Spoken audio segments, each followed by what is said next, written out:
We're live. We're recording. Marvellous. Looking well, Watto. First time we've ever done one of these, lads. Yeah, and you just got to guess who the special guest is. Horrible. I think the accent might give it away, Watto. Yeah. I'm only doing it because it's Halloween. You got guess who? Special guest. Charlton, man. Yeah, I know. Right, so why are we doing it remote, you may ask? Well, because Watto's in sunny Spain. Benji, where are you? I'm in Mexico, and it's not so sunny at the minute. It's 4 a.m, and it's munting it down with rain outside. Is it? Dedication to the cause. 4 a.m. That is dedication. Yeah, I appreciate that, Benny boy. And I'm in Leamington because I've got an 11-year-old son who refuses to be away from home on Halloween. So no holiday for me. Refuses. You want me to send him that mask? I can get that mask delivered. Yeah, mate, honestly, Halloween's like his Christmas. He loves it. So we don't want to rain on his parade, you know? Exactly, mate. It's all about the kids. You know that. You having a good time there, fellas, yeah? Yeah, really nice, mate. We are missing you, though. I didn't think Monday mornings could ever be this lonely. What about all the Sylvesters? Have you left some for the Spaniards? Yeah, I've just told them to keep it on ice till we're done here, and then I'll be straight up there for lunchtime. What time is it there, Watto? You've got to be. You're only an hour behind UK, aren't you? Yeah, it's 5 to 11. An hour ahead. You're an hour ahead, then. Yeah. An hour ahead. Yeah, I'm ahead. So it's opening time very soon. By the time we finish here, mate, you're good to go. You can crack on. Absolutely. I'm going to take my mask with me, and that's it. We're away for the day. Right, should we talk about some footy again, shall we? Let's get on to it. Arsenal game, lads. Because it was a good game. I enjoyed the game. It was a good game. There were a couple of things that the referee did, though, that I'm thinking, wow, if I was an Arsenal fan today, I'm a little bit upset with some of these decisions. The goal that was disallowed, the Jesus goal, the one where Kai Havertz kind of like headed over him and blah, blah, blah. I just think that's where we are with football now, lads, is that they're seen as fouls, aren't they? Just getting the run on somebody, getting the jump on somebody, getting across them is seen as a foul because they're not quite ready and they're kind of just turning their back. And I saw it, and I saw the referee blow his whistle, and I just thought, "There's no foul there. There's no foul there. There's no foul there." Well. So it's all right. Different for the outfield players. Last week, Biggin, you were getting a bit soft on Jose Sarr, weren't you, mate? No. They're both. They both should be challenging. That ball is a free ball in play, good to go. All right, both players should be challenging physically for that. And I can't believe the referee blew his whistle so early when there was no foul to be had at any point. What do you make of it, Watto? Yeah, I thought it was a little bit soft, but I mean, it was a great game of football and all that. But a draw, everything just seems to be handing it to City on a plate, whether the referees are going soft on decisions. I mean, in the end, for Liverpool getting a late equaliser, it'll be seen for them as a good point. He's only got beat once, hasn't he, at home off Forest. And it's kept them going a little bit. But for Arsenal at home, dropping points again, it just feels as though we're only, 9 games in, and it's like City's all the way again. It's just, it's a bit demoralising in terms of... I'm sorry, mate. Sorry, mate. Normally it's kind of, they don't always get off to the absolute fastest start, do they? And they have that kind of late season charge. Yeah. But this season, I think the overall standard, like Villa are getting better and team like Liverpool look good, I still just think that City are that little bit further ahead. And it feels like, for me this season, like it's almost inevitable. Like last season, it went to the final game. I can't see it happening this season. No. Can you, Ben? They just keep grinding it out. Man City are too good. They just keep grinding it out. These are the games here where Man City would have been watching Arsenal, Liverpool, and going, please be a draw. Please be a draw. A draw is the best result for us here. And Arsenal know that, and Liverpool know that, and it is the worst result for them. It really, really is. One of them needs to take 3 points from this. If you're going to try and beat Man City at the end of the season, these are the games you have to just get over the line in, because Man City find a way of doing it. But yeah, And this season, there seems to be like with decisions because of VAR, there's a lot of kind of like pettiness almost. It seems like pettiness from like fans, but it's not because like VVD early on in the game, he had a little kick out at Havertz, and you're saying, well, hang on a second, you can't do that. Like if we're looking at other incidents, you can't do that. And then Diaz kicked the ball away, and they're saying that's a yellow card, Watto. Yeah. And people are right, but it's getting petty, isn't it? It seems that we're getting that way with it. And look, I think refereeing is an impossible task, and the VAR is there supposed to help them and everything. But we're getting muddled with it all the time, because if they're not doing it exactly to the letter of the law, this is the kind of thing we're talking about. But in other games, other referees do this, other referees do that.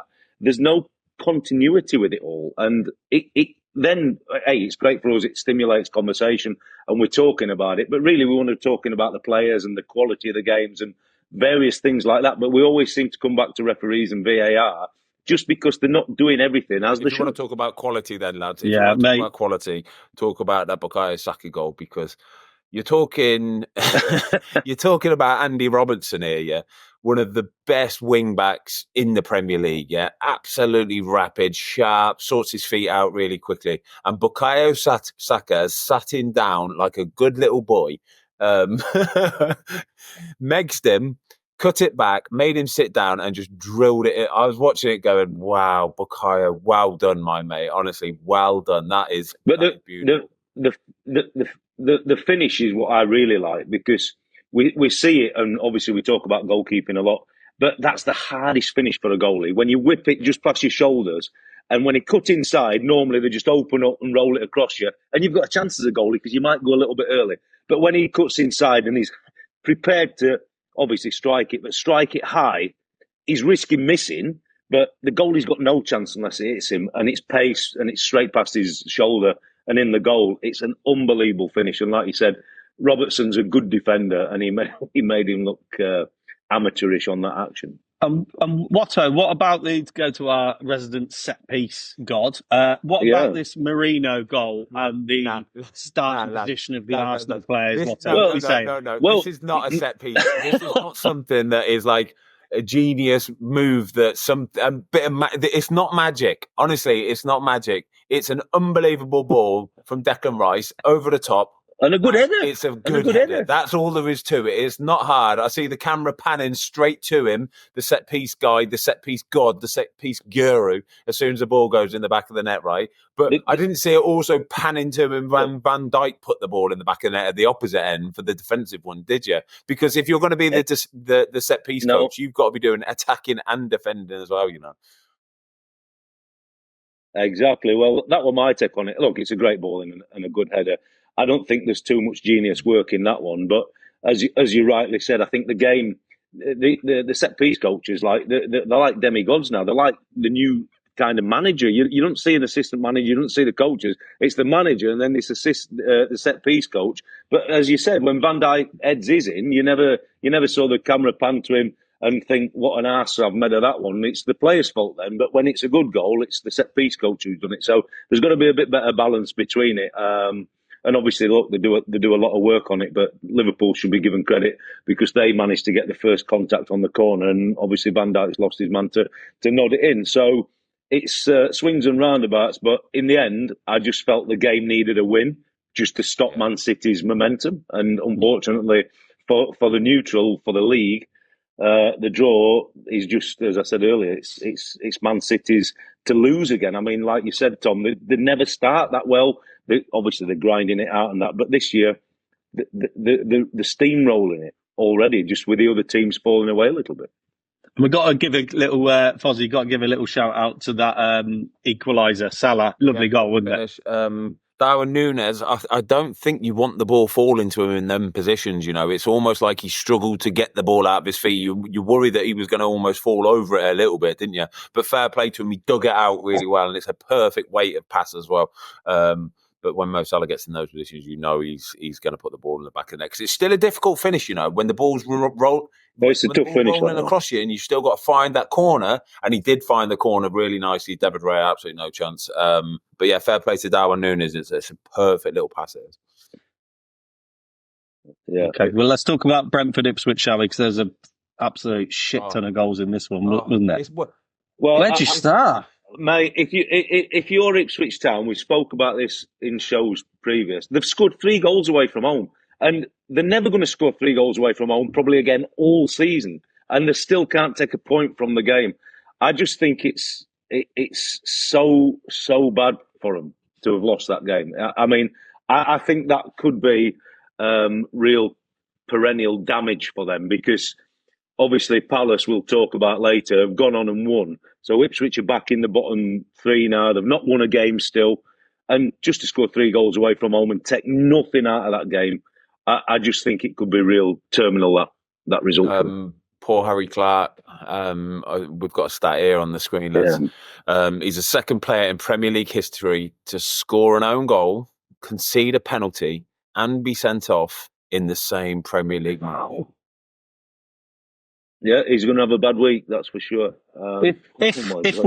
If we still did Chump of the Week, but we don't. I'm just saying, hypothetically, if we did, but we don't, because I feel for him, because he obviously gives it his bloody all, and you do feel for Ipswich, but you kind of, I mentioned it last week. I think at the start of the season, that's where they looked so bright, so lively.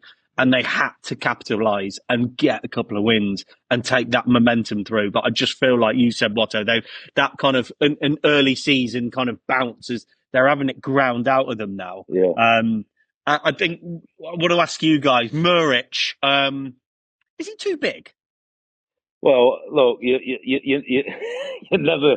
never going to be too critical of that, because ultimately profiling for a Premier League goalie, you're normally looking at 6'3", 6'4", 6'5". 6'3" is probably a benchmark, but you're talking about not only the height, it's his physicality. And he's not moving around the goal particularly well at the minute. So I don't know whether he's got issues or whatever, but I mean, for them to concede 4 goals like that, I think he'll be a little bit disappointed with at least 2 of them, for sure. The 4th goal, Brentford's winner. Do you know what? It's a horrible one. It's a horrible, because the ball gets whipped in, and the defender, I think it's Dara O'Shea, sort of almost goes to go and then realises that because it's an in-swinging ball, if he gets the touch, there's a chance he could just knock it straight in the net for an own goal. So he then withdraws and pulls away at the last second and opens his body as if to say, you have to just save this, goalie. At which point the goalie's already thinking, I thought you were going to clear it. And by that point, I think still he has to make the save, though. I think he still has to get down and stop the ball going in the back of the net. When balls get whipped in like that, the most important thing is that you stop the ball going in the back of the net. At some point, you have to leave the play in front of you. You have to leave the defenders and the attackers, and you have to say, I'm just going to imagine the ball comes all the way through, and I have to stop the ball going in the back of the net. But it's an absolute dagger through the heart to let it in so late like that. But what Ipswich needed to do was to get through the end of that first half. Obviously, Brentford scoring late in the first half, and then obviously the equaliser just before half-time as well. If you can see through those final few minutes, those final few seconds, especially when you're 2-0 up away from home, you almost have to get a bit of a lull in play. You have to get somebody to go down injured in the 44th minute or something, get him to go down injured, and then get round everybody and say, lads, backs to the wall here, let's all just dig in, see it through till half time, and then we can do something different with team shape and tactics in the interval. But they didn't. But that's the thing, mate. You know what I mean? The timing of the goals are just unbelievable against them. And then Delap scores a great goal, 86 minutes, right? That's got to be that's it. Use the dark arts, do whatever you need. McKenna's been an unbelievable manager and got them all this way to the Premier League.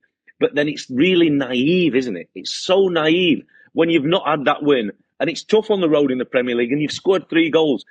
Just accept, look, that's it. We've got to take this point, boys. We've got to take it. And then 90 plus 6, you concede again. Look, the league's relentless, isn't it? And Brentford never get the plaudits for who and what they are. Their home form now is 1-4 and drawn on 13 points. It's an unbelievable stat. But Ipswich have thrown it away with the timing of the goals. And momentum's key. And as you said, Tom, and I really believe, I think Ipswich are going to find it really tough to bounce back. Just a quick shout out for Wisser and Mbuemo. They've had 72% goal involvements for all of Brentford's goals this season. Do you know they used to have a striker, didn't they, last season who was supposed to be the real deal? How's he getting on, Ben? How's he getting on? Where is he, this guy? 39 goals he scored. 39 goals now. I know. Look, I we've spoken a lot about Ipswich there and sort of almost blamed it on them, but you've got to give credit to Brentford, like what I just said there. The way Thomas Frank does it with them guys.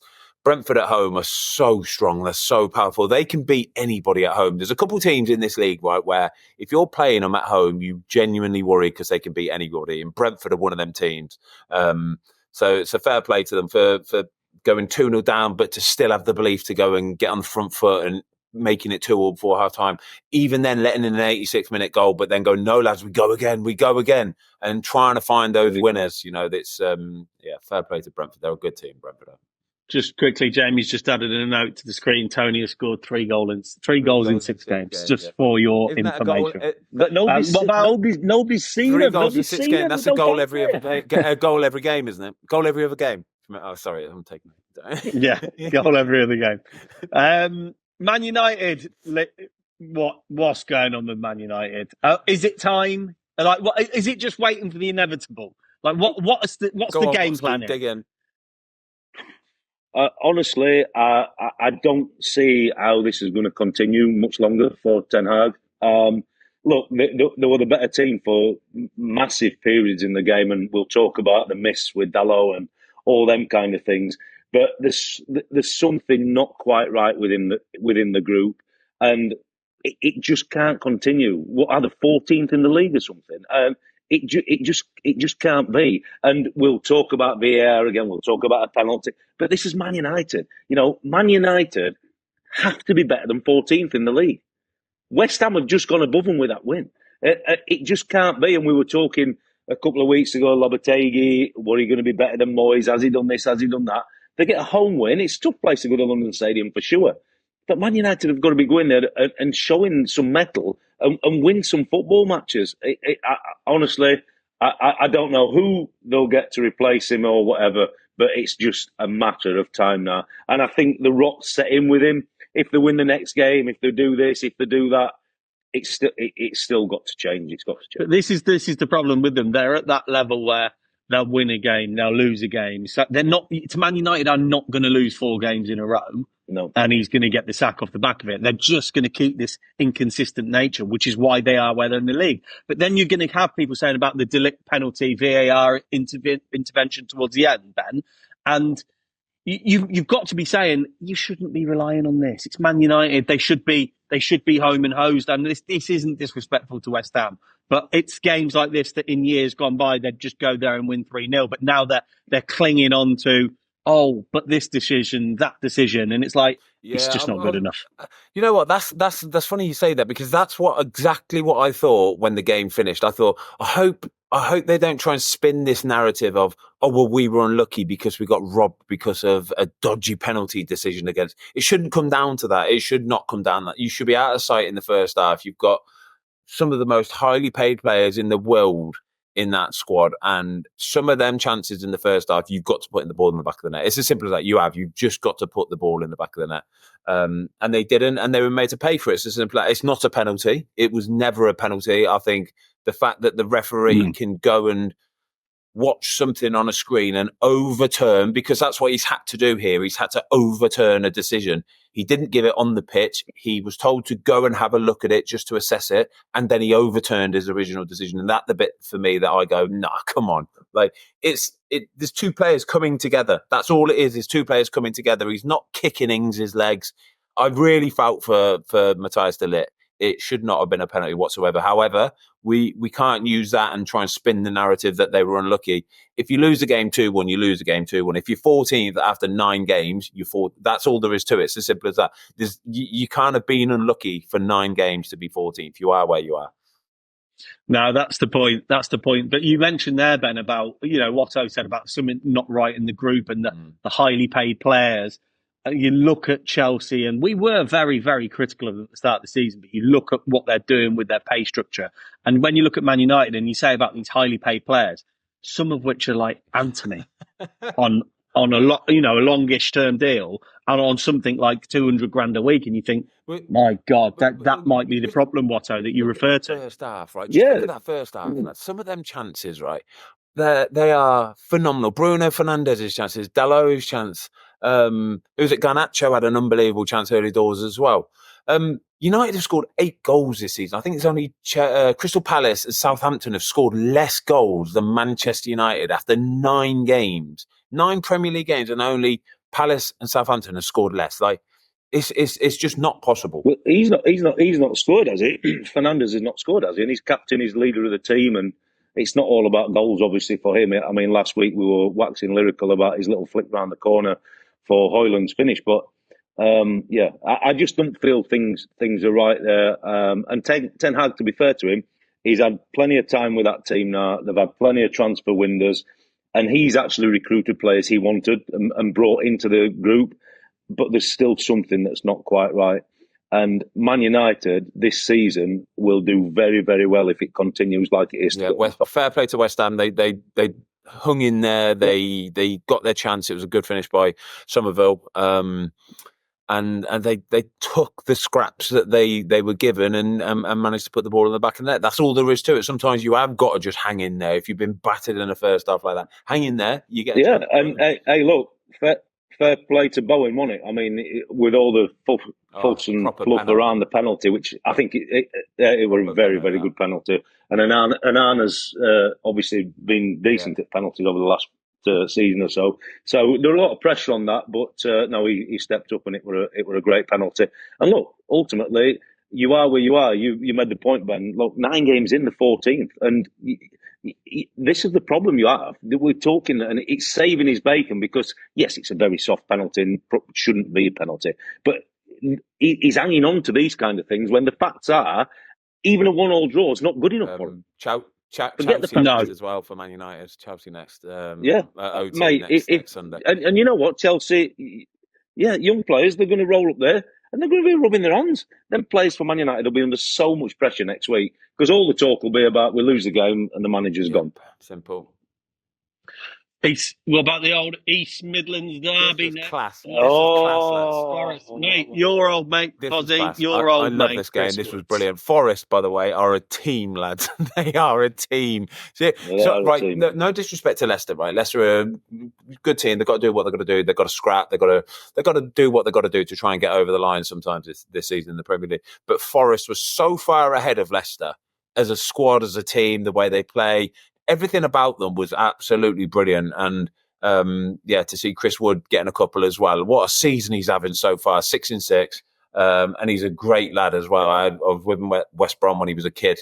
I think it was Steve Clark, the manager at the time, let him go. Fully just let him go. He was, no, sorry, Chris, you're too big, you're too slow, you're too cumbersome. Didn't even get a sniff, didn't even get a look in. And for him to have gone away and worked so hard at his game, and now he's bearing the fruits for it, scoring goals in the Premier League. Right?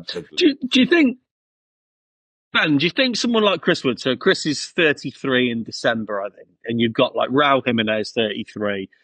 Do you think this is just a testimony to the modern day game, that prime years that we always used to, when we were growing up, it was like the prime of a player, outfield player, let's say, was 27, 28, 29, wasn't it? Now, do you think with sports science that has really pushed it to players well into their 30s? Without that. It also depends on the type of player as well, though. So just the couple of players you mentioned there, like Raul Jimenez and Chris Wood, they're not your most nimble of players. So, you've got your likes of your Michael Owens back in the day that was scoring goals at 19, 20, 21, 22. And then very quickly at the age of 26, 27, you could see that there was a turn down in pace and speed and agility, and it wasn't quite the same Michael Owen. But when you've got players like a Raul Jimenez and Chris Wood, they can just stay at that kind. Like, this might sound bad, but like a diesel truck. Give me a big, solid, dependable diesel truck, right? I've got it up front for me. I know it's going to give me 7 or 8 out of 10 every single game, and that's what Chris Wood is, and I love it. I love to see it. I do. Chris Wood's a diesel truck, mate. Honestly, yeah. I'm not sure he's going to be happy with that analogy, but he's a fantastic footballer. That is for sure. Yeah, okay. And what about? So I think G Nev in the week had said something about Harry Winks for England. What do you make of that? Yeah, look, I mean, for me, he's obviously playing well. He's done great, but I think to get in England's midfield, he's got to be doing a lot more. I mean, it's a tough asking. He's up against, some of the best players on the planet we've got in them kind of areas. So, look, he's a good footballer, and he's going to obviously keep doing well and become an established Premier League player now. But to get in that England squad, I think that's a real big ask for him. But it's interesting, the analogy when you talk about, obviously, Chris Wood. Look, Vardy is still going, and he's, but he's fueled on Red Bull.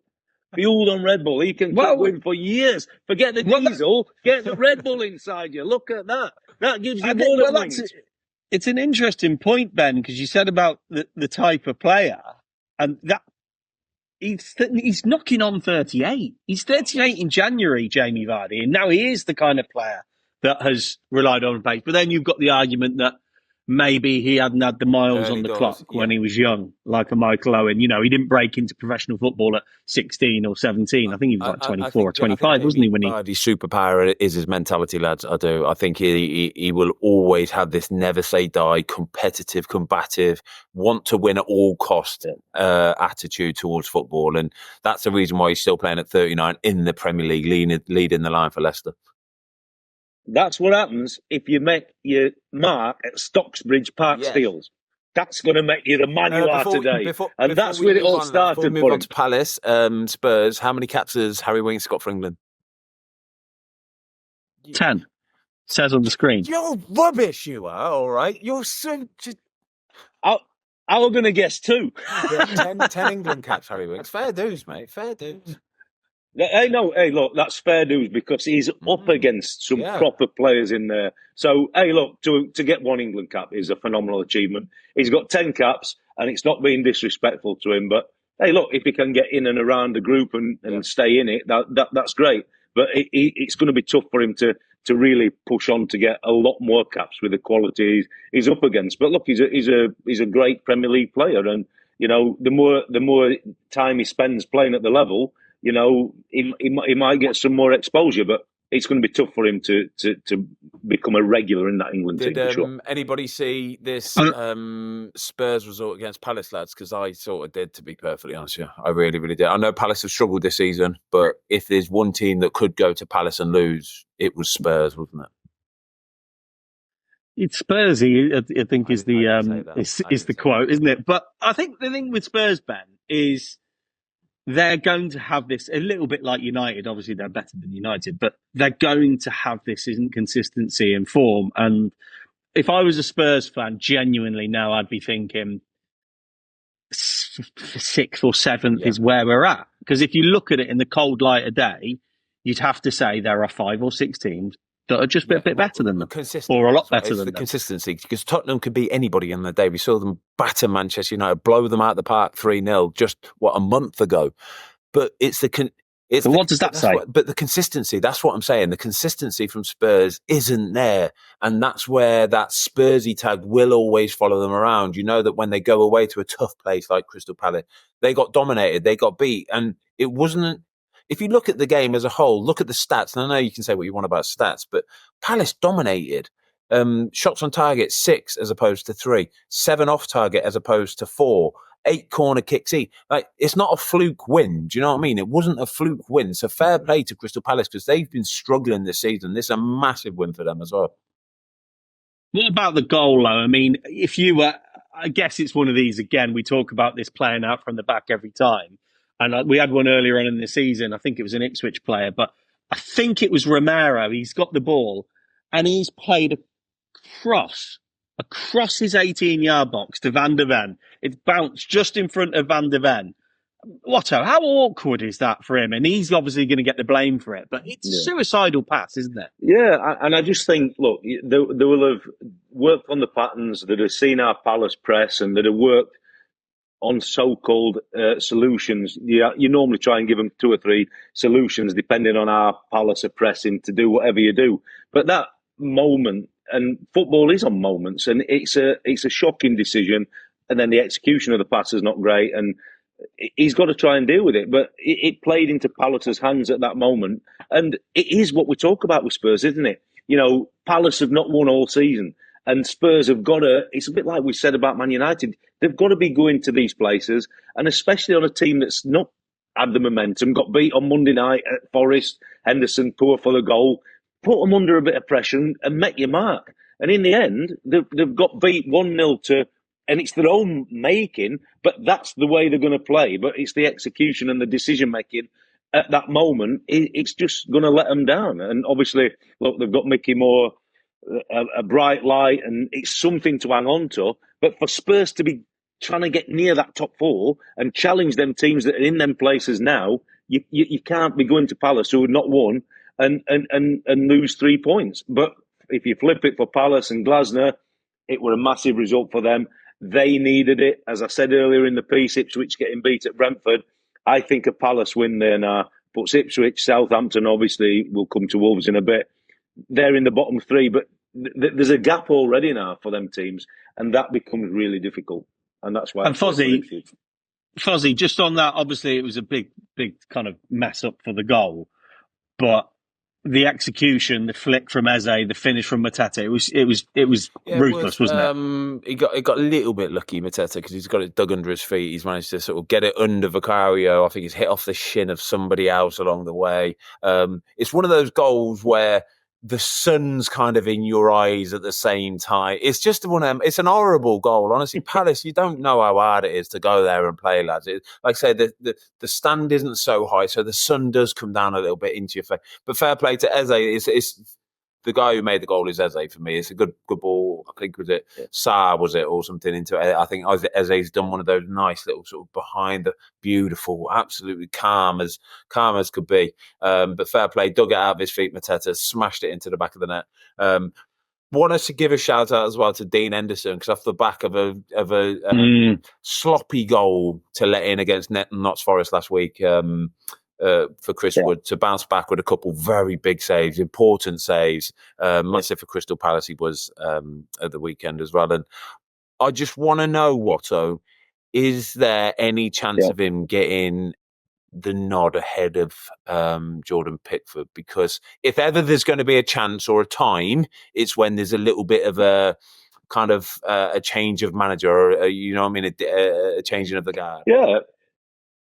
Well, obviously Pickford played really poorly when England got beat at Wembley from Greece, didn't he? And then Henderson got his opportunity the next game. So at the minute, obviously Lee Cargill is going to be in charge for the next two games in November, and then Tuchel will get started. Obviously at the minute he's still sorting his backroom staff out. It looks like he's trying to get Hilario from Chelsea to be the goalie coach for the national team, and I think they'll already be looking at that.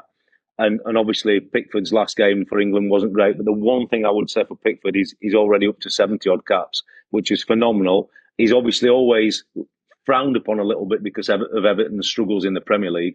But when he's played for England, certainly in the big matches and the big tournaments, he's never let us down. And I think the amount of experience and caps that he's got, Henderson, look, fantastic. And it shows you a real good mentality after being poor for the winning goal for Forest last week, to come back clean sheet, and he's going to be pushing and pushing and pushing, and he might get some caps in between time, but I think it would be a big shout for Tuchel not to put Pickford in when the major tournaments come round. But what we want is we need goalies to be put him under a bit more pressure for sure, and try and get an opportunity. But it'll remain to be seen what Tuchel does on that one. But I would just please Henderson bounce back after a poor goal last week.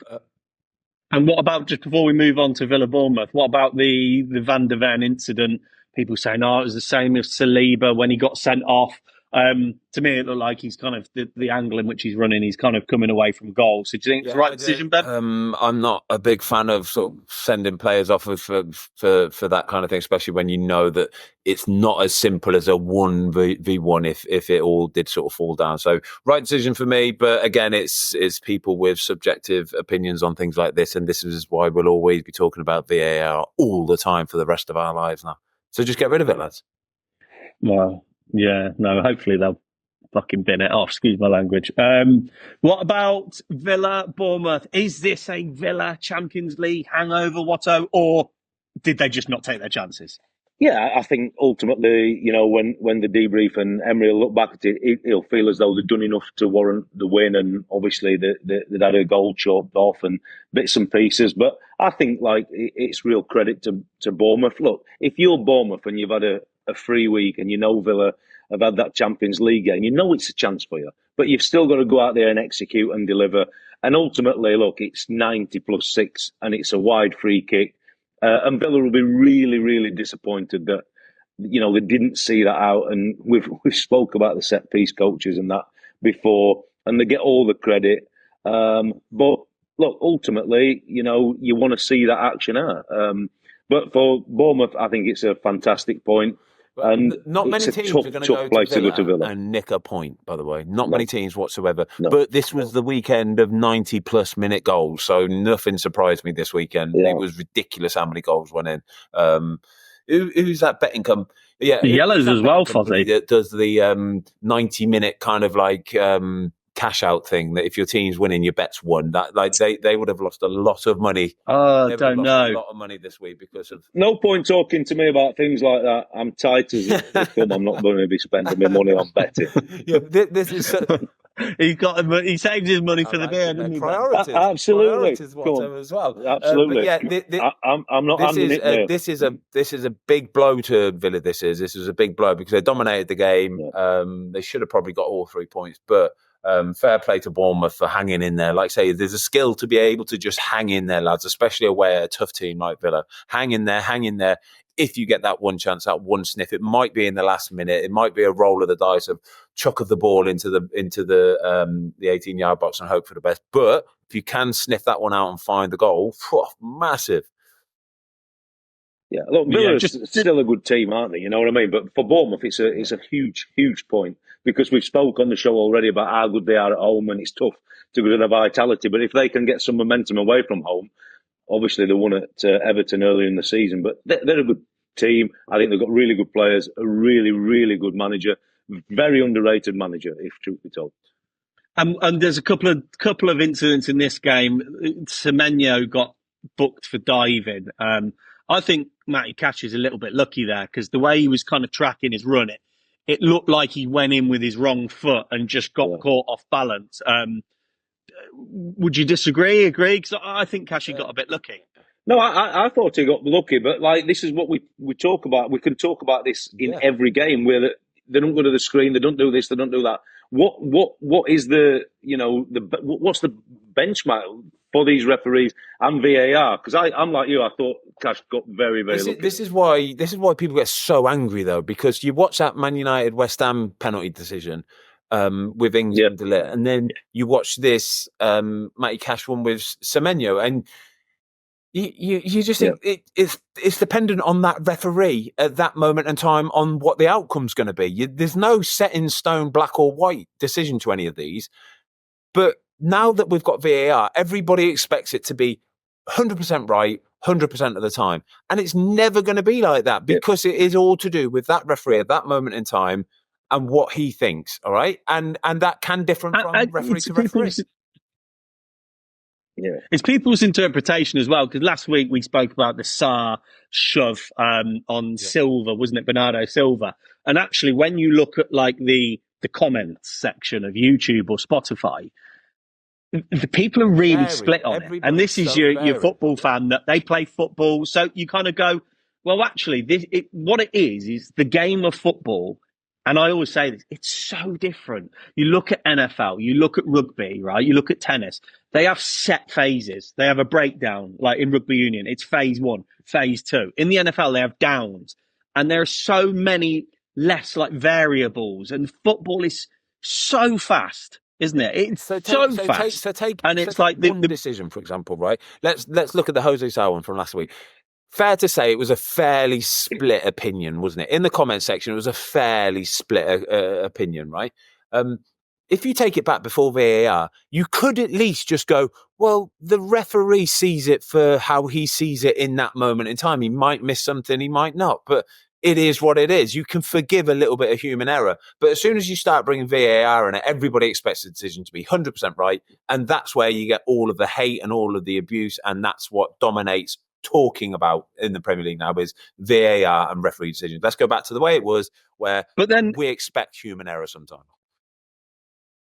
But then you look at the Bailey decision. So, like, I would look at that as a layman fan. I played football at grassroots level as a kid, and I look at that and go, it's an absolute stonewall penalty, the handball, isn't it? It should be. But nowadays, like I say, once you've got VAR, and if nobody gets in their ear and says anything, or the referee doesn't see it there and then this is. But the ball's been hammered, Ben. The ball hasn't been hammered from 3 yards. It was a long looping ball. It over the back. Should have been a penalty. And in another game, in another situation, another scenario, on a Sunday 4 p.m. big game kickoff, it would probably be given as a penalty, right? But on a Saturday 3 p.m. kickoff where it's not on any major broadcasters, these ones go under the radar and it's not right. But that's where we are. It stinks, lads. I hate it. That's what get rid of it. Yeah. I'd love it to be gone. But we'd have bloody all to talk about, would we? Watto, can we can't go back now, can we? This is too far, and the technology, it's never going away, is it? No, it's here to stay. And Ben made the point earlier. I think everybody wanted it because everybody thought, wrongly actually, that these decisions would be 100% correct all of the time. But you're still looking at human beings, referees, and the guys in the VAR room. They're still making mistakes because the nature of the game is like that. And it's still subjective and opinionated for the guy in the VAR or the referee when he sees it on the pitch and then goes back to the screen. But it's difficult on these moments, and it really is annoying for football fans, football coaches, managers, everything with it, but it's never going to be 100% right. And it's really annoying. And it's only come the end of the season when you look at your points that it's cost you or you've gained through it, like that you're going to be able to really see where it takes you. But look, easily in that game, we could have been talking about 2 penalties that were given and we wouldn't have argued about it. But yet they're both not given. Right, and that's Brighton Wolves. Big shout out. Brighton Wolves, please. Just quickly, just a big shout out, Senesi. They reckon Argentinian boy at Bournemouth. They reckon he's going to get the call. He's never going to get in Messi. He's never getting Messi's boots, is he? He's never filling Messi's boots. Some boots to fill, aren't they? Lads, Brighton, Wolves, your boys. Tom, I saw a lovely video of your son lifting of Claire Ochoa up at full time when they've equalised. But let's talk about that equaliser, please. Let's talk about that 93rd minute equaliser. Because, by the way, Ben, I wasn't watching that 3 p.m. game. This was on the extended highlights. Yeah, of course. Yeah, the extended highlights. That's what it was, obviously. Yeah, well, listen to radio is what you were doing, right? Either way, we had it on the telly here. So that was the game that was on the telly for some reason. Brighton Wolves was the game that we were watching. Obviously, there's a massive time difference here. So I'm watching this at like 9 in the morning or something like that. But either way, when it was 2-1, right? Brighton had a counter-attack, and this counter-attack, I'm watching it going, oh my God, it's 4v1, it's 4v1, it's going to be 3, it's got to be 3. And the one player that you shouldn't be passing it to, and I mean just directly to as well, it wasn't even like it was close. He passed it directly to the Wolves defender, boom, up the other end of the pitch. And then as soon as I see the counter-attack again, I'm saying to the kids, I'm going, oh my God, honestly, if Wolves score here, he is going to get dog's abuse. That Brighton player who passed it to the Wolves defender is going to get dog's abuse. He cannot do that. Boom, Cunha cuts inside, deflection, goal. And I'm going, oh no, this is bonkers, lads. Absolutely bonkers from 4v1. Mate, it was wild. It was wild. But what I will say is fair play to Wolves, because we talk about tough places to go and get a result and get a point. Brighton is a very tough place to go, but my gosh, did Gary O'Neill and Wolves need that point? You just saw. You're right, Ben. Like, they really needed it, and in that first half, Sarr gets the ball, shanks it to Welbeck, and you think you got it out for Jose. Oh my God, here we go again. No, I haven't. But you just think, oh my God, here we go again. But I was buzzing because, like, I honestly felt like on the back of the fixtures, I thought, if we lose this one in the manner that we've done, that could arguably be good night. But now look at the fixtures for Wolves. Palace home, Southampton home, Fulham away, Bournemouth home, Everton away, West Ham away, Ipswich home, Leicester away. So, but it's all very well saying that, Watto, but they've still got to go and win the games. No, they've still got to do it. But I said earlier that I thought the result for Ipswich might be terminal just because of the timing of the goals and how the game had panned out. And on the flip side of this for Wolves, the 2-0 down at 88 minutes, tough place to go, Brighton, and they've somehow got over the line and got a point. Look, honestly, as a coach or a manager or even a fan, when you're at that point of 4v1, honestly, I could not believe it when I saw it. And fair play to Wolves, they take the point, and I think it will be a turning point for them. Gary O'Neill, very good manager. They've had a disastrous run of fixtures. This point now, taking them into the fixtures you've just alluded to, I think this will be the start for them. But it will be tough. As I said, Palace winning, and that gap becomes more than a win. Because as soon as it's tough to win in the Premier League when you're in that bottom three. But when a win doesn't get you out of it, that's where momentum's tough. But Wolves' fixtures now, if they can get that win against Palace next week and then go into Southampton at home, and if they can, hey, look, it's very difficult to win 2 games on the bounce when you're in that bottom three. But they'll see this as a massive turning point for them now. The game should have been dead and buried. But O'Neill, I think, now deserves the chance to really lead them through them next 8 or 10 games. So. And I think they'll get the results they need now to climb out of that bottom three. But I think it's a massive point. Because Brighton are a very, very good team. And strangely enough, seeing Ferguson there, it's the first time he's been on the score sheet, since, back in 2023, which is crazy. But he's only 20. He's a phenomenal footballer. But like Welbeck's doing it at the other end of the scale. So it's difficult for Ferguson, to get a chance. But it's nice that he managed to get back on the score sheet. So with Ferguson, Fozzie, this question for you, right? So he's only just turned 20. He kind of burst onto the scene, didn't he? Now, for me, he's not developed and he's not the full article, but there's a serious player in there. Is he like too far down the line to go out on loan? Because for me, he needs to go and play a full season, and he's not going to do that at Brighton. There's no way on this earth Brighton would let him go out on loan, only because... No, I know that, but for his development... And he is kind of a victim of his own circumstance, really, of doing so well. But if he's going to go out on loan, he's only going to be able to go to a Premier League team, isn't he? There's no Championship team going to be able to take him. So, what's that beeping there, lads? That was my washing. Yeah. That was my washing machine finishing. Ballot. Is that getting your drinking boots ready for day 2 again, Watto? No, it looks like he's in. That's getting me best pants ready for later. Oh God, yeah, it's a good question, right? But Evan Ferguson is not going to be allowed to go out on loan. One, he's too important to Brighton. But 2, he's too good. He is. He's just too good. He just needs to be introduced to Premier League football. He'll play when Welbeck's either tired or not fit. We all know that Welbeck does get a fair few injuries. And that's the reason, again, why he won't go out on loan, is because they know that Welbeck can break down at certain points, so he's going to be called upon and needed to be used. But it was a fantastic finish at the weekend, but he just needs a bit more game time. But that'll come. It will come. I ain't got to worry about that. Yeah. Watto's worried about the washing machine. I'm going to go and deal with it. He's genuinely... Where's he going, Fozzie? It must be one of those washer dryer or something. Now he needs to put the little tube outside and then turn the dryer on as well. Yeah. I've turned it off. We're good to go. Don't worry about nothing. I think it's fair to say that out of all of our viewers, Sean Dyche may be one of them. Because last week we were shouting, get Michael Keane up front. This week, last 10, 15 minutes, big guns up top. Keane.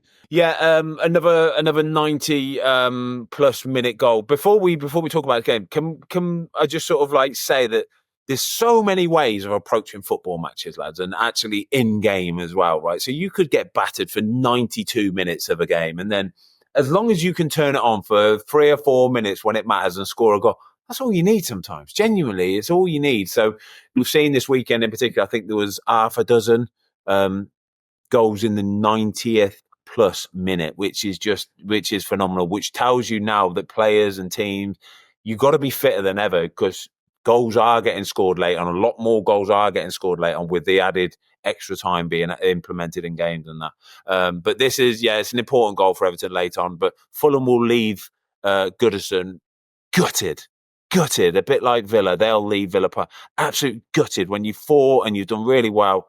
Boom, one of the last kicks of the game. Oh, heartbreaking it is. Absolutely heartbreaking. But I watched this game on the bike, lads, and it was, I won't lie, it was a bit of a miserable one. It really was. Yeah, it's a great point for Everton in the end, isn't it? It keeps they're on a 5-game unbeaten run now, and it's just like Dyson. He's got the team, and he's used the momentum of getting that first win, and obviously, look, Fulham will be kicking themselves at that point. But they seem to just always go under the radar, Fulham and Silver, don't they? You know what I mean? I think they're a really good team, and Everton fans will be thinking home bank of this and that, but Fulham a tough game. And actually for them, as I said, it's a 5-game unbeaten run and it keeps their momentum going. And that team, nobody really wants to play Everton, to be honest with you, because you know what it's going to be. I think they're good to Southampton next, and everybody will be saying Southampton home win, got to be this, got to be that. Everton will be rubbing their hands together, looking forward to that game and going to spoil it. So I just think it keeps their run going. And Ashley Young keeps rolling back the years, doesn't he? Mate, 39 years old, right? And again, we're talking about different positions and players. Not many players play to that age. Obviously, you've got goalkeepers, Thiago Silva playing centre-back. But to be playing at full-back at 39 is incredible, isn't it, Ben? You were playing with him, 20 years ago at Watford? Where he was kind of like... he was kind of sort of in behind the striker, really. And then he sort of like dropped into midfield. And then he dropped onto the right wing. And now he's dropped into right back. I think in a couple of years, he might be in goal. But that's kind of the way that it goes. As long as you still got the hunger and the fight, you might not have the legs and the speed anymore. You just work your way back a little bit. As long as you've got the brain to be able to adapt to that position and know the roles and the responsibilities with it. But that was, Ben, that was... In that Watford team, it was Youngie on the left, Anthony McNamee on the right. Man, mate. Marlon King up front, Darius Henderson, Darius Henderson up top as well. Whoa, trouble, mate. Okay, and then what about Emile Smith-Rowe? So obviously this modern game, you hear lots about creating overloads and, the passing through the lines and bounce passes, and it's all about getting that extra man. I'll tell you what you do. Emile Smith-Rowe is one of those players where I know how you get an overload. Yes. You skin someone. Good word. You do it the old-fashioned way. You skin him. You go past the player. He was the bright spark of the game. He was, like I say, I was sitting there on the bike, lads, and I'm doing a fat burner, It's an 80-minute fat burner. I was like, right, I'm locked in. I've got the game to watch on my phone. I can get through this, all right. 80 minutes, and I'm like, I've picked the worst game in the world to do it as well. But Emile Smith-Rowe, he was the highlight of it. He's the one that when he does get the ball, that is what he's looking to do. He's trying to do quick ones, don't get me wrong, but there are times and opportunities where he can see that he can get a run on. And once he gets a run on it, he just has that ball on a piece of string that tempts the player to think they can get that tackle. And he's so nimble with his feet as well. He should have scored a goal as well, to be fair. He had a bit of a side kind of winder that he couldn't sort his feet out in time. But the goal that Iwobi scores is all from his hard work, running past people, skinning people. And it's a fantastic finish from Iwobi as well. That is a word from our childhood, isn't it? Skin him. I think Fulham have really, really got a real good player there, which we know. But it's a great deal for them to take him from Arsenal. And I think at some point Arsenal will look back. But if he can't get in the team and you can't keep him happy, but for Fulham, it's a perfect match, Watto, isn't it? You know you see so many players who could be brilliant at other teams, but it's not quite the right time, not quite the right circumstances. But for Emile Smith-Rowe, it's a perfect fit for him, playing week in, week out with a smile on his face in a good Fulham team as well. It's a good mix. Yeah, they're a good team. No, it's a good mix. I think he's probably going to be one of them potential signings of the season because for him to be playing for Fulham, it's a real win for Fulham. And you see most weeks what he's capable of, and he does make the difference, especially in that team. Can we bring back Champ of the Week? So we used to do a segment in the show called Champ of the Week, and I would love to bring it back because this week I'd love to slot Cole Palmer into champ of the week. Mate, that pass, right? How good was that pass, Fozzie? Right, so first and foremost, right, the ability to be able to see the pass, to be able to see it when you're taking the ball on the half turn and running round in an arc, to be able to see the pass is incredible because you've got to get your head up, you've got players on your back trying to nip the ball off, but to look up and see it, but then to be able to execute it, right, with the ball so tight at your feet as well, right, his adductors, his groin muscles, I promise you lads, are phenomenal. The pace that he gets on that ball, the whip, he knows that it's to the millimetre perfect, right? There's that, I don't know who it is who's trying to slide across and intercept it. He must be running, looking and thinking, I'm surely get this because there's no way Cole Palmer has got the power in his groins to be able to get this ball through that channel. And he gets the ball through the channel to perfection as well. It's an unreal pass. It is I don't know. I'm trying to think whether there's many other players in the Premier League right now that would be able to hit that pass. And I can't think of any, lads. Honestly, I can't think of any. No, KDB's got it in the locker, hasn't he? But great shout, obviously injured at this moment in time. But KDB is exactly that sort of player that could do that as well. But there's not many, though, that's the level. And that's the level we're talking about now. Obviously, Cole Palmer's fantastic with the assists and the goals and some of his all-round play in general. But that, honestly, I saw it and I just thought, that is phenomenal to have your head on that much of a pivot and be able to turn and run and then execute it as well. Cole Palmer's groins. Honestly, champ of the isn't week. it, Watto? Genuinely, to be able to open it up, your gate up and wrap it that hard. Yeah. I think Chelsea have been really clever with him. They've obviously not put him in the European squad at all, have they? Because they know what he brings. I mean, he's been the player of the season for me, for sure. But Chelsea have got such a big squad in depth, and the manager's been, as I said, being clever here. Take him out of the European stuff. You get him ready for these Premier League matches. They can still deal with the European fixtures. If he's fit, fresh and ready every week, and you know he's going to deliver. He's got that killer mentality. He sees passes. He can score. He can pass. I mean, the kid's got the lot. And we spoke about it before, 50 million from City. City don't let these kind of players go. But I think he's the one Guardiola will be thinking, if there's a buyback clause, he's one I might like to get back. We were talking about that. Got away. Yeah. The one that got away. There can't be. Yeah, there can't be a buyback clause because they had a bloody boy back already. Yeah, they would have, lads. They would have. But what about this? Sorry, Watto. What about these guys? So we had to sense check this with Jamie earlier on. He had a stat: 19 goals and 5 assists in his last 15 home games. Obviously, he scored that four goaler, but that's mental stats. Look, this kid. I mean, he just loves playing football, doesn't he? He can score. He can. He's just running the show. He comes and gets the ball from anywhere.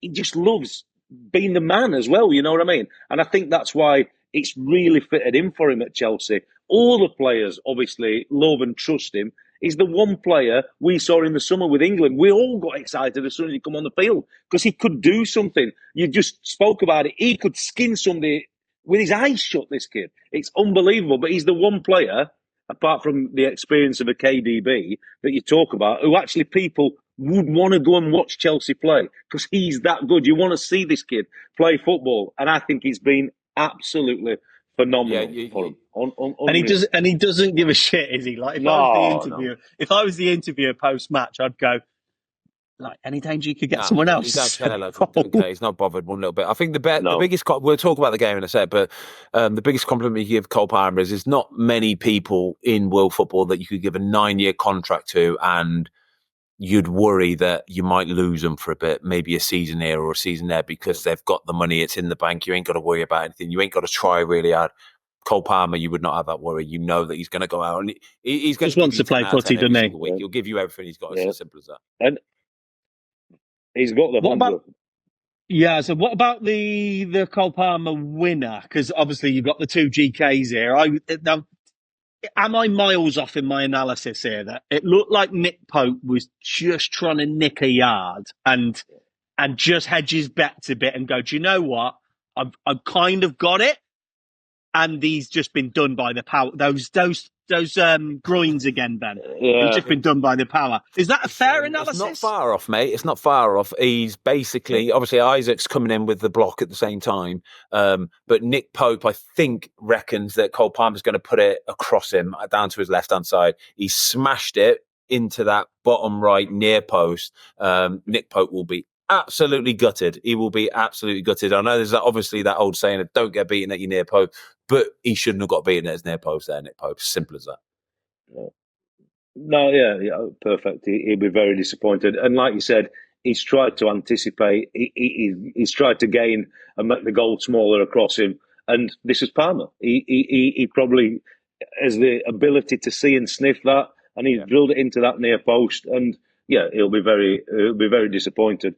But Palmer again, using all the nous that he's got for such a young player, it's a great finish. And if you get the chance to expose somebody like Pope in this situation because he's tried to gain half a yard, then he's probably the only player on that Chelsea team that would have tried to execute. You know what? Fair play to Chelsea, yeah, fair play, because they were getting pelters at the start of the season, absolute pelters. Yeah. But we spoke about Spurs. I spoke about Spurs earlier in the show, saying I could see Crystal Palace winning this one before the game started. If I was to do a coupon, I'd look at it, I'd go, fancy Palace there, But when I see Newcastle come into Chelsea, I'd go, no, I think Chelsea would win that one. Newcastle are a good team, don't get me wrong, but I could see Chelsea winning this one. That's where Chelsea are at the minute, and fair play to them as well. Fifth in the league, decent. It's exciting to see how they'll get on, isn't it? Absolutely. And Man United will not be looking forward to them coming next week, I'll tell you that. Oh my God.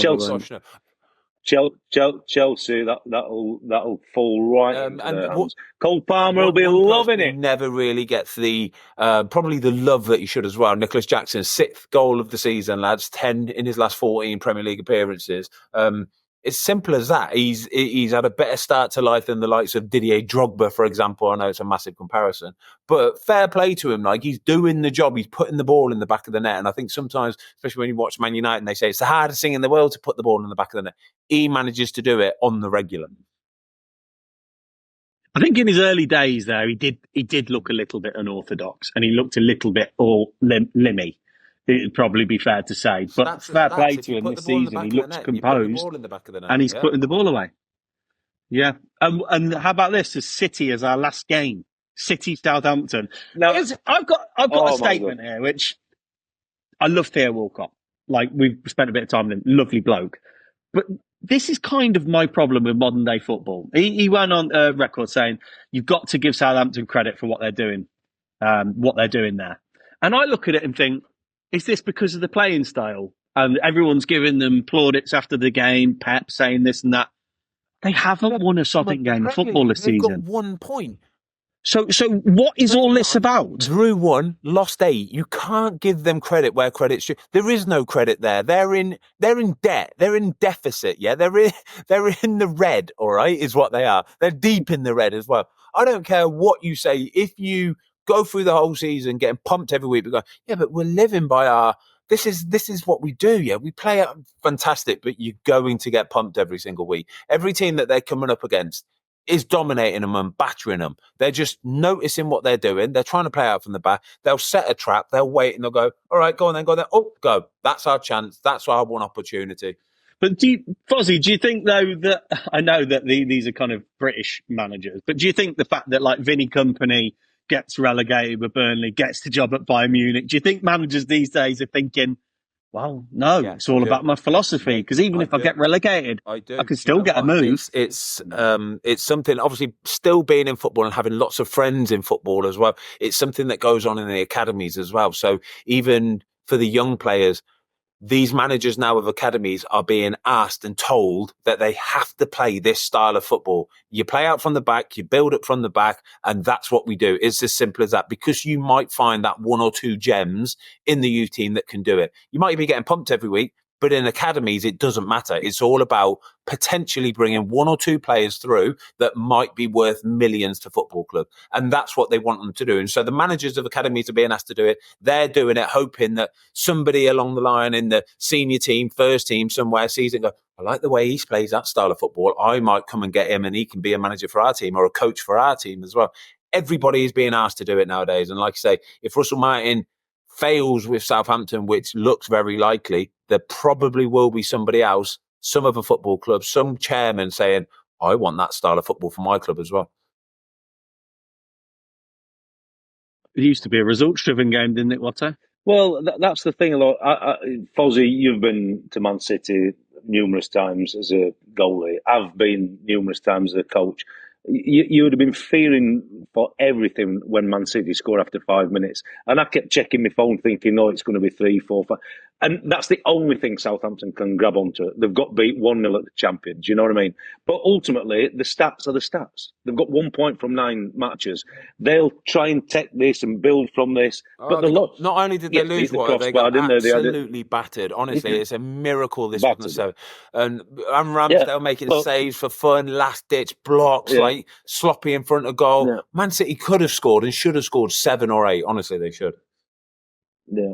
But Southampton have got, I think, Everton at home and Wolves away the next 2 games before the international break. And if things don't go as they want or expect in them 2 games, then if they're a point heading into November's international break from 11 matches, you finish. You'll never, ever be able to make that up. And when the other teams now that around the bottom are starting to win, so a win doesn't get you out of the bottom 3, or 4 points don't get you out of the bottom 3, the stats are going to tell you that they're never, ever going to accumulate enough to stay up. So playing all this nice football, ultimately, it's about getting football results, and that's winning football matches. And the Premier League is the most brutal in the world, and you're going to have to do something slightly different because Everton coming to St Mary's next week, albeit rubbing the hands. I'll be honest with you, Southampton. They're going to try and build and play. When you're bottom of the league, when you're Southampton and you are playing away to Man City in the Premier League on a Saturday afternoon, losing 1-0 is a result. I promise you, losing 1-0 is a result because it should and could have been 7 or 8. To only lose 1-0, only for your goal difference of what that does is a fantastic result. It's as simple as that, lads. It really is. Watto, did you say Everton are at Southampton next week? I think they are, yeah.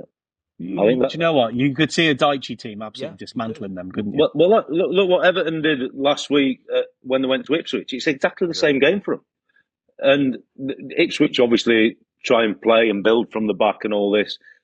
Ultimately, Everton went there and it was a comfortable win. And for Southampton and all their fans, they'll be expecting, this is the game we're going to go and win. But for Everton, it'll be a perfect game for them because they already know what Southampton are going to do because they're not going to change. But yet to get that first win, they might need to do something different. This is a Man City team, by the way, that are point clear now at the top of the Premier League. Haven't had Rodri or De Bruyne pretty much all season. And they're still finding ways to win games, last-minute goals like last week. 1-0 should have been 6 or 7, but still they're just winning, lads. They're winning early doors as well, which is a problem for the rest of the Premier League because they normally save it till after Christmas. They normally save it for then. Yeah, absolutely. And that's how we started the show, isn't it? We talk about Arsenal and Liverpool. And that game, a draw, the league's so tough, isn't it? But City win Southampton. Last week, won Wolves 2-1. They're the 2 bottom teams in the league, but they still know and find a way. And that's the problem. And when the other teams then start dropping points, it becomes very, very difficult. Are we doing a quiz today, lads? Are we doing a... I hope so. I feel like I'm going to get 3 points away from home. Come on, look at the table. Maybe, because I've had a stinker on the quiz the last few weeks. I really have. Last month, maybe. I'm in a bit of a lull, I won't lie. Maybe being in a different country, a different continent, different time zone might do me good today. Maybe, but all those Pacifico beers, man. Pacifico beers. He needs a Desperado. He's been on the Pacificos, Watto. They are really, really good beers. Yellow they are. Yellow. Oh, nice. What is it? Pacifico Claro? Claro means clear. Something like that. They're good. Anyway, time for the quiz, isn't Claro it? Clear? No, Claro isn't clear. Claro means like okay, doesn't it? Claro. Yeah, like clear, like okay, yeah.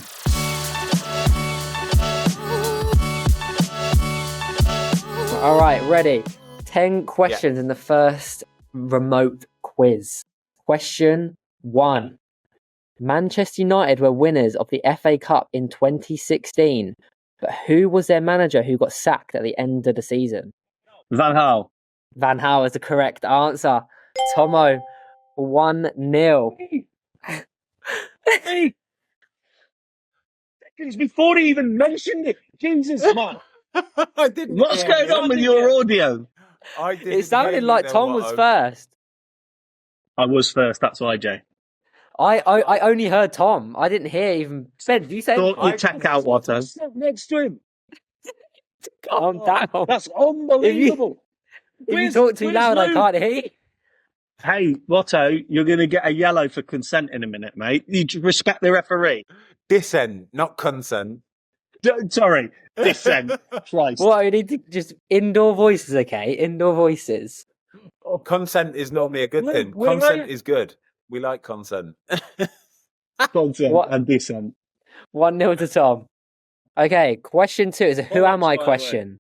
Sorry, Watto? Right. I didn't hear that, but I could No. read his lips quite well, and it went. Well, let me start showing this. There we go. Oh, my Right. God, man. Who am I? Question 2. I have played for Argentina and have also played in the Champions League final, but I've never won it. Di Maria. No. Tom, you're frozen out. Get out. I have won the Golden Boot once in the Premier League in the 2014-15 season, and my club has won the Premier League 8 times. Tevez. No. Argentinian? I have played for Argentina and I've also played in a Champions League final, but I've never won it. I've won the Golden Boot once in the Premier League in the 2014-15 season, and my club has won the Premier League 8 times. You've got to be on the countdown timer now, Jay. 5, 4, 3, 2. Just think Gold Boot winners. 1, 0. Aguero is the correct answer, Tom. Well done. But Tom weren't back in then. yeah, I know. You never back in? No, but you jumped the gun, my friend. You shouldn't have jumped the gun. So Yeah. it is I was no about one. to say Aguero. Yeah. Wait there a second. I don't get the point. You don't get the point. You've already No. answered. You said no. No. We all come back in. But I didn't say we can all come back in. I didn't say that. So you do that just Yeah. when you feel like it. No, you have No, to wait the for me to say all back in, and you jumped the gun. Tom, the referee's making an arse of it. An arse of it today. I'm not. No. It was- Lads, honestly, how have I not thought Sergio Aguero? I don't know. I How don't have know I either. not thought Sergio Aguero? I don't know. Okay, I can only respect the Plus, referee. If I'm gonna preach about it, I've got to get on board with it, haven't I? in my earphones, you actually said on one when. Don't worry. Anyway, question 3.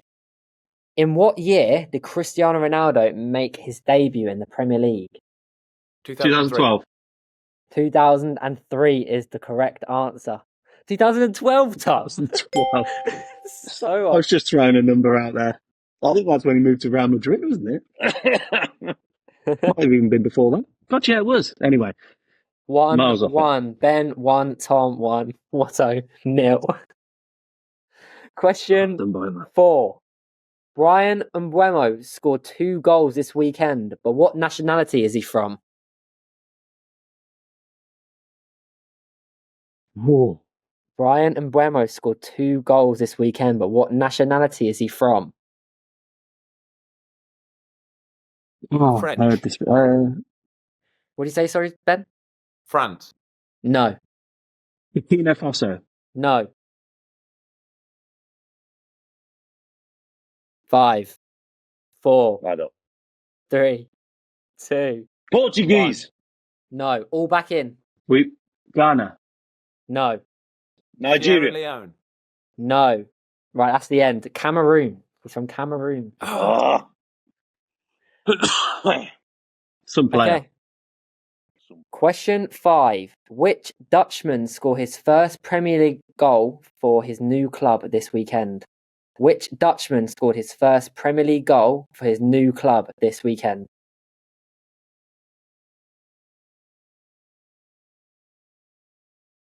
I don't want any cheating. Look at Ben. Ben, are you looking at your phone?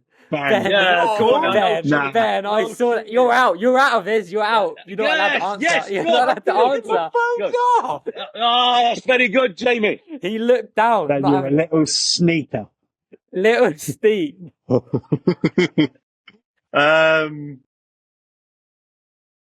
5, 4, It was somebody for Brighton. 3, 2, 1. Van Hecker. Don't know. No. Watto? Somebody for Brighton won it. No. No. It was West Ham, Somerville. My God. I didn't know he was Dutch. I didn't know he Yeah. was Dutch either. Yeah, nor did me and Luke. So, yeah, there we go. Good question. That's a good question, isn't Question it? 6. When Spurs won the League Cup in 2007-08 season, who scored the winning goal to win Alan the trophy? Everson. No. Alan Dawson. No. Dawson. No. Ledley King. No. All back in. Alan Nelson. What do you say? What do you say one time? No, not Bale. In 2007? Yeah, when they won the League Cup. Who scored the winning goal to win the trophy? Are we all allowed to answer this now? No, it's just Tom. It's just Tom. What? Chris Armstrong? Can Too we all soon, come too back late. in then, please? Because I might know it. Okay, all come back in. Michael Dawson. No. What, I already said that. Earlier. Ledley King, I said. No, not Ledley King. I would have. No clue. What, you get one more, because everyone else had one more. 5, Illy Spurs, Dimitrescu. 07. 4, 3. Pavlyuchenko. Georgia No. Popescu. One. Yeah, I don't know. Too late, that is, Ben. Jonathan Woodgate. Ah. I knew he had defender as well. Very aggressive today, Watto. Very aggressive. Oh, what so? Question Absolute disaster. 7. Scores are still Ben 1, Tom 1, Watto 0. It's a career path Shove it, question. lads. Shit show today. I have played for Middlesbrough, Sunderland loan, Aston Villa, Liverpool, Darren Benton. West Ham. No. Middlesbrough, Blackburn Rovers. Go again, Jay. I have played for Middlesbrough, Sunderland loan, Aston Villa, Liverpool, West Ham, Middlesbrough, Blackburn Rovers.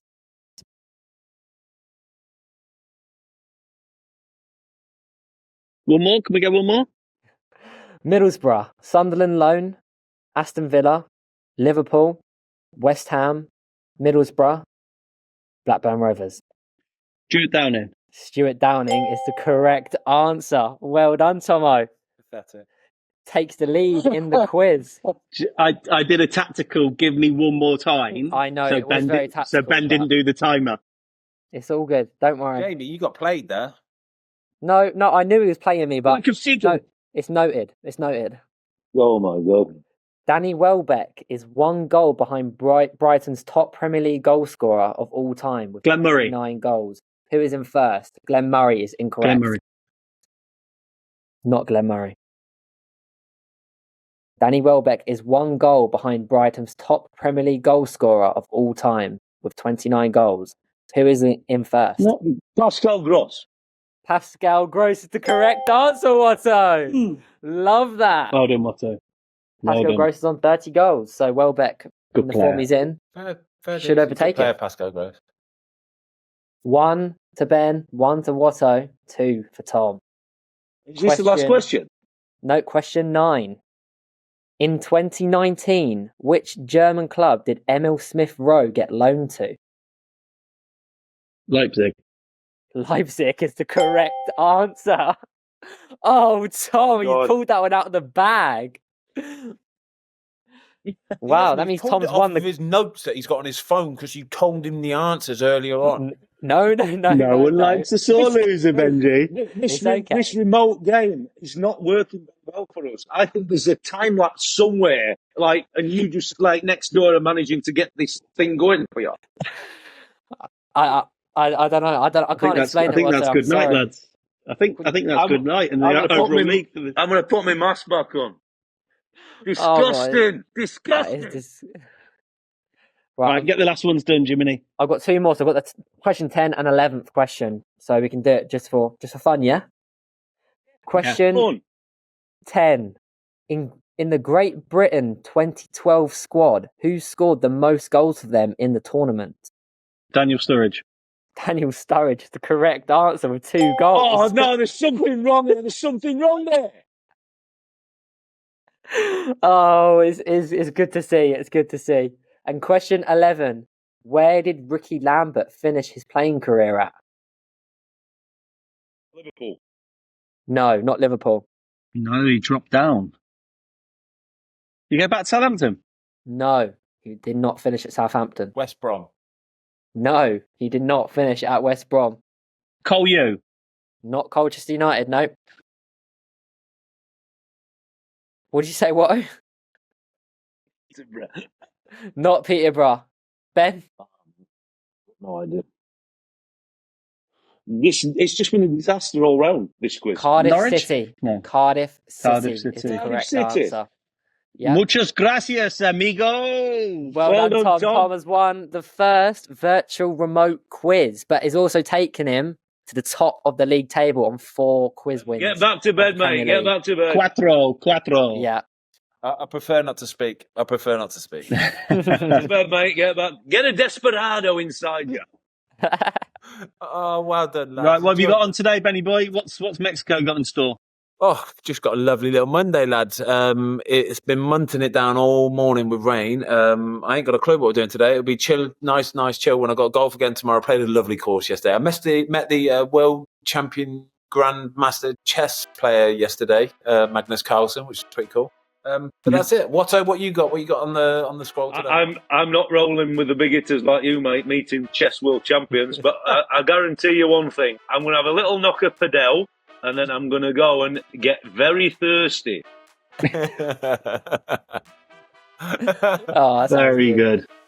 Love it, lads. Love it. Well done, you lot. Well done. That was a football fill-in.